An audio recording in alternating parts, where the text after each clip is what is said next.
কিরে সবাই সব চুপচাপ কেন? প্রতিদিন লেবুর গানের আওয়াজ শুনি, আজ হঠাৎ লেবু এত ভদ্র হয়ে গেল কি করে?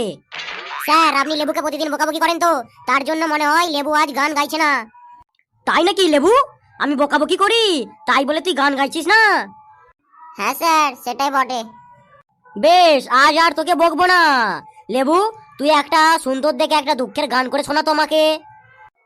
লেবু ভাই, এমন একটা দুঃখের গান শোনা তো যাতে গান শুনে স্যারের চোখে জল চলে আসে। শোনা শোনা, চোখে জল চলে আসলেও আজ কোনো প্রবলেম নেই। আজ আমি নতুন রুমাল নিয়ে এসেছি। আর এই তোরা সবাই চুপচাপ হয়ে যা। আর লেবু, তুই গান স্টার্ট কর। শোনাচ্ছি স্যার।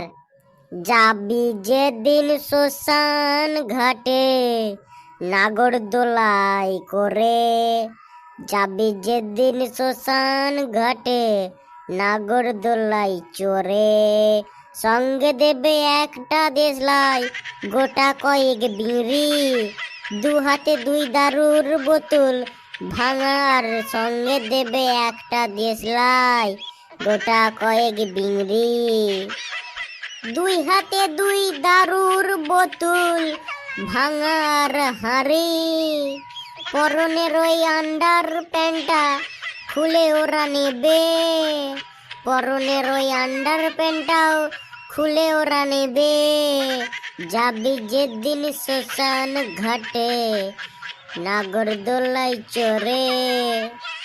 এই এই, তুই থাম বাবা থাম। এটা আবার কি দুঃখের গান গাইলি?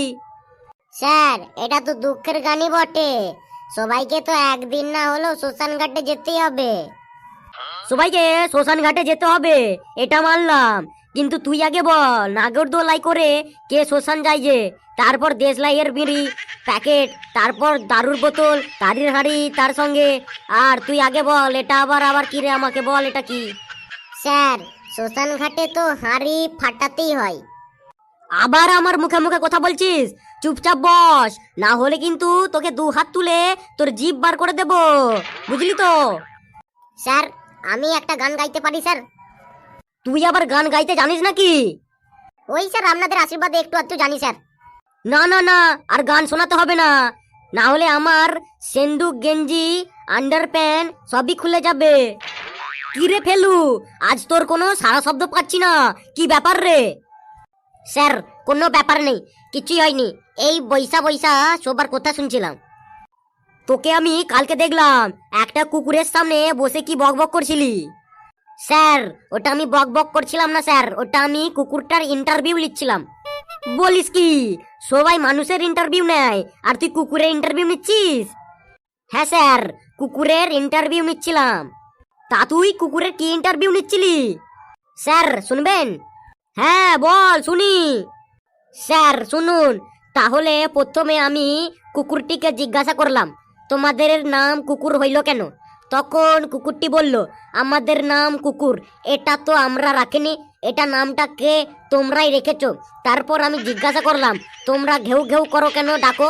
তখন কুকুরটি বলল, উপরওয়ালা যখন আমাদের সব পশুদের তৈরি করেছিলেন তখন প্রথমে গরুকে হাম্বা হাম্বা ডাকটা উপহার দিয়েছিলেন, তারপর ছাগলকে ম্যা ডাকটা উপকরণ দিয়েছিল, তারপর বেলারকে ম্যাউ ম্যাউ ডাকটা উপকরণ দিয়েছিল, তারপর মোরলকে মানে শেয়ালকে হুক্কা হুয়া ডাক দিয়েছিল। স্যার, সবাইকে সব ডাকগুলো উপহার দেওয়ার পরে শুধুমাত্র ঘেউ ঘেউ ডাকটা পড়েছিল, শেষে ওইটার উপরালা আমাদেরকে দিয়ে পাঠিয়ে দিল। বাহ, ভেরি ইন্টারেস্ট তো। তারপর তারপর তারপর আমি কুকুরটাকে বললাম, তোমরা সবাই একসাথে দলবদ্ধভাবে ঘোরাঘোরা করো কেন? তখন কুকুরটি বলল, উপরওয়ালা সবাইকে দলবদ্ধভাবে থাকতে বলেছিল, কিন্তু তোমরা মানুষরা খুব চালাক আর স্বার্থপর। তোমরা ভাবো তোমরা একা একা থাকলে ভালো খেতে পারবে, ভালো পড়তে পারবে, তাই তোমরা বাবা মা ভাই বোনকে ছেড়ে আলাদা আলাদা হয়ে থাকো, আর কিছুদিন পরেই তোমরা বিপদে পড়ো। কিন্তু আমরা কুকুররা কখনোই আলাদা হয় নাই, তাই আমরা বিপদে পড়ি নাই, আমাদের বিপদে পড়লেও সব উদ্ধার হয়ে যায়। বাবা বা, ফাইন ফাইন। তারপর তারপর তারপর আমি কুকুরটিকে জিজ্ঞাসা করলাম, তোমরা রাস্তাঘাটে পায়খানা করলে কেন? তখন কুকুরটি বলে, কেউ তো আর আমাদেরকে বাথরুম পায়খানা করতে দেয় না, তাই বাধ্য হয়ে আমরা রাস্তাঘাটেই পায়খানা করি। তুই বলে যা, তুই বলে যা তারপর। তারপর আমি কুকুরটিকে জিজ্ঞেস করলাম, তোমরা এঁটো ফেটো খাবার খাও কেন? তখন কুকুরটি বলল, তোমরা এঁটো ফেটো খাবার আমাদের দাও, তাই আমরা এঁটো ফেটো খাবার খাই। যদি ভালো ভালো খাবার দাও তাহলে আমরা সেইখানেই ভালো ভালো খাবার পাবো। তারপর তারপর স্যার, তারপর তারপর বলে তো খুবই মজা লুটছেন স্যার। তারপর আমি কুকুরটাকে জিজ্ঞেস করলাম, তোমরা মুতার সময় এক পা তুলে হিসু করে দেওয়াল ঠেকিয়ে মুতছিলে কেন? তখন কুকুরটি বলল, মুতার সময় যদি দেওয়ালটি ভেঙে গায়ের ওপর চাপা পড়ে যায়, তার জন্য আগে থেকেই দেওয়ালটাকে পা দিয়ে ঠেকানো দিয়ে রাখি, যাতে মুতার সময় দেওয়ালটা ভেঙে গায়ে না পড়ে। আচ্ছা তাই নাকি? এটা জানতাম না তো। তারপর তারপর কি বললো? তারপর আমি কুকুরটিকে জিজ্ঞেস করলাম, তোমাদের লেজটা এরকম বাঁকা পাড়া হয় কেন? তখন কুকুরটি বলল, ওটা আমি জানি না, আমার বাবা জানে। Very interested, very interested. তারপর তারপর তুই থামলি কেন, বলে যা। তারপর কুকুরটি বলল, তোমার অনেক কোশ্চেনের অ্যান্সার দিয়েছি, এবার আমাকে ছেড়ে দাও। এই দেখো আমার বন্ধু বান্ধবরা আমাকে ঘেউ ঘেউ করে ডাকছে, এসেছে। তখন আমি কুকুরটাকে লাস্ট কোশ্চেন করলাম, বললাম, মানুষের প্রতি তোমাদের কোন রাগ আছে? তখন কুকুরটি বলল, মানুষের প্রতি আমাদের কোনো রাগ নেই, তবে একটু অভিমান আছে।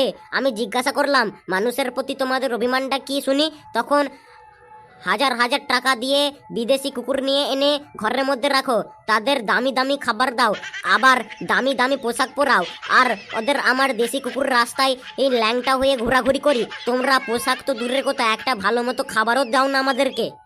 আর কখনো কখনো বিয়ে বাড়ি বা ভোজ বাড়িতে গেলে আমাদের লাঠি দিয়ে মারো আর তাড়িয়ে দাও, আবার কোনো কোনো বাড়িতে গরম জল ছুঁড়ে মারো, আবার কোনো কোনো বাড়িতে ঢিল ফিকে মারো। এটাই আমাদের মানুষের প্রতি অভিমান। বা ফেলু, বা এক্সিলেন্ট এক্সিলেন্ট, চমৎকার চমৎকার ইন্টারভিউ। ফেলু, তুই আজ বাড়ি যাওয়ার সময় ক্যান্টিন থেকে আমার নাম করে 1 প্লেট মটন বিরিয়ানি খেয়ে যাস, সাথে 1 প্লেট চিকেন চাপও নিয়ে যাস। তোর জন্য আমি এটা তোকে দিলাম। তো বন্ধুরা, কেমন আছেন আপনারা? আশা করি ভালো আছেন। আমাদের ভিডিওটি ভালো লাগলে প্লিজ লাইক করবেন, কমেন্ট করবেন এবং শেয়ার করবেন, এবং সাবস্ক্রাইব করে আমাদের চ্যানেলটির পাশে থাকবেন। দেখা হচ্ছে পরের ভিডিওতে। ধন্যবাদ। জয় হিন্দ, বন্দে মাতরম।